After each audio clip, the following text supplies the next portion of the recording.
नमस्कार दोस्तों, अपनी दुनिया के नेक्स्ट एपिसोड में आपका स्वागत है। प्लीज सब्सक्राइब करें, लाइक करें और शेयर करें। चलिए हम लोग आज जानते हैं यूपीएससी में जो लैटरल एंट्री हो रहा है उस पर जो विवाद हो रहा है, आखिर क्यों हो रहा है। जी हाँ, अभी अभी गवर्नमेंट ने एक नोटिफिकेशन जारी करके लगभग 45 कैंडिडेट्स की लैटरल एंट्री यूपीएससी में विभिन्न पोस्टों पर करने जा रही है। इसके पीछे विवाद का मुख्य कारण ये है कि प्रमुख विपक्षी पार्टी कांग्रेस, सपा और राजद का ये कहना है कि बहुत से लोग जो यूपीएससी के तहत बड़े बड़े पोस्ट पर जाना चाहते हैं उनको मौका नहीं मिल पाएगा और सरकार अपने लोगों को यहाँ बड़े बड़े पोस्ट पर बैठाने वाली है। इस विवाद में सबसे पहले राहुल गांधी ने कदम उठाया और उन्होंने सरकार की आलोचना की। चलिए, हमारा काम पक्ष विपक्ष को जानना नहीं है, एकदम पारदर्शी होकर इस टॉपिक पर एग्जाम के पर्सपेक्टिव से विचार करना है। लैटरल एंट्री के अगर फायदे हैं तो नुकसान भी है। चलिए सबसे पहले हम इसके फायदे को जानते हैं। फायदा ये होगा कि प्राइवेट सेक्टर से ऐसे ऐसे ऑफिसर, ऐसे ऐसे सीईओ को उठाकर लाया जाएगा जो अपनी कंपनी और अपनी संस्था के लिए अच्छा काम किए हो। सरकार उनका पूरा ट्रैक रिकॉर्ड देखकर ही उन्हें अपॉइंट करेगी। आप भूलिए मत, कुछ दशक पहले की बात है, मनमोहन सिंह या मोंटेक अहलूवालिया को आप जानते ही होंगे। ये दोनों बहुत बड़े इकोनॉमिस्ट थे। इन्हें भी सबसे पहले लैटरल एंट्री के तहत ही मंत्रालय में लाया गया। उसके बाद कोई प्रधानमंत्री बना, कोई अब हमारे पूर्व प्रधानमंत्री मनमोहन सिंह को ही ले लीजिए। इनको सबसे पहले 70-80 के दशक में ललित नारायण मिश्रा ने कॉमर्स और इंडस्ट्री मिनिस्ट्री में एडवाइजर के रूप में नियुक्त किया था। बाद में ये आरबीआई के गवर्नर भी बने। उसके बाद 90-91 में जब पीवी नरसिम्हा राव हमारे देश के प्रधानमंत्री थे तो उन्होंने मनमोहन सिंह को बहुत बड़ी जिम्मेवारी दी और इन्हीं के लिबरलाइजेशन का नतीजा था कि देश में बड़ी बड़ी इंडस्ट्री लगने लगी और देश इंडस्ट्रियलाइजेशन की ओर आगे बढ़ने लगा।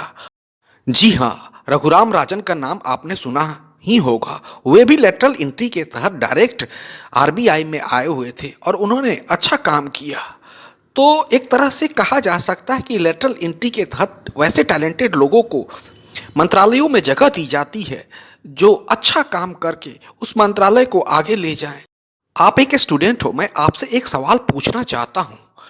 मान लीजिए डिफेंस मिनिस्ट्री में किसी को एक टॉप लेवल पर अपॉइंट किया जाता है, वैसे कैंडिडेट को जो यूपीएससी के द्वारा सिलेक्शन होकर आया है, उसका कोई अनुभव नहीं है डिफेंस का और उसे डायरेक्ट डिफेंस मिनिस्ट्री में अपॉइंट किया जाता है। आप बताइए कि वो डिफेंस मिनिस्ट्री में जाकर क्या करेगा? कभी भी भला नहीं कर सकता है। डिफेंस मिनिस्ट्री में वैसे ही लोगों को अपॉइंट किया जाए जिसे कम से कम सेना का 20 से 25 साल का बड़ा एक्सपीरियंस हो। वैसे ही लोग अगर मिनिस्ट्री में जाते हैं तो मिनिस्ट्री का भला करेंगे, अन्यथा कभी नहीं भला हो सकता। आप एयर इंडिया को ही देख लीजिए ना, क्या हुआ? इतनी बड़ी एयर इंडिया और कैसे इसे बर्बाद कर दिया। वैसे वैसे ऑफिसर्स को एयर इंडिया में अपॉइंट किया गया जिनका वर्क एक्सपीरियंस दूसरे फील्ड का था और उन्हें एयर इंडिया में लाकर इसे बर्बाद कर दिया गया और करप्शन शुरू हुआ और उसके बाद एयर इंडिया पूरी तरह से बर्बाद हो गई। जी हाँ, ऐसे बहुत सारे डिपार्टमेंट हैं जिसमें सही तरीके से ऑफिसर्स का अपॉइंटमेंट नहीं होने के कारण उन ऑफिसर्स का वर्क एक्सपीरियंस दूसरे फील्ड का होने के कारण वो मंत्रालय पूरी तरह से बर्बाद हो गया और उसे बेचना पड़ गया। मैं एक दूसरा प्रूफ दे रहा हूँ, बीएसएनएल। जी हाँ, इतना बड़ा इंफ्रास्ट्रक्चर, इतना टावर बीएसएनएल का, फिर भी बीएसएनएल प्राइवेट प्लेयर्स का मुकाबला नहीं कर पाया। आज भी बीएसएनएल का 4G समूचे भारत में नहीं है। जी हाँ, इसके पीछे कुछ ना कुछ कारण तो जरूर होगा। बीएसएनएल क्यों पिछड़ा? जी हाँ, वही ऑफिसरशाही, कामचोर स्टाफ ऐसे ऐसे आए जो काम करना ही नहीं चाहते। अगर आप किसी चीज़ के लिए बीएसएनएल में जाकर एप्लीकेशन देते थे और वो काम तुरंत नहीं होता था, वो महीनों बाद होता था और बीएसएनएल को यही डुबा दिया। चलिए अब आगे बढ़ते हैं और जानते हैं इस लैटरल एंट्री की शुरुआत कब और किसके कार्यकाल में हुई। इसे बहुत जानना जरूरी है। जी हाँ, 2005 में जब मनमोहन सिंह की सरकार थी तभी लेटरल एंट्री की शुरुआत हुई और तभी से प्राइवेट कंपनी से या और भी कहीं से ऑफिसर्स को उठाकर मंत्रालय में लाया जाता था। चलिए अब इस लेटरल एंट्री के विपक्ष में हम बात करते हैं। यह कैसे उन सभी छात्रों को प्रभावित करेगा जो इतने बड़े एग्जाम यूपीएससी को पास कर देश के सबसे ऊंचे पोस्ट यानी चीफ सेक्रेटरी तक जाना चाहते हैं। उनके लिए तो सच में यह निराशा वाला गवर्नमेंट का डिसीजन है। जी हाँ, गवर्नमेंट को हर तरफ से, हर पहलू से इस पर विचार करना चाहिए। प्लीज आपसे एक गुजारिश है, आप कमेंट में जाकर इस लेटरल एंट्री के बारे में पक्ष और विपक्ष दोनों लिखें। क्या आपकी राय है?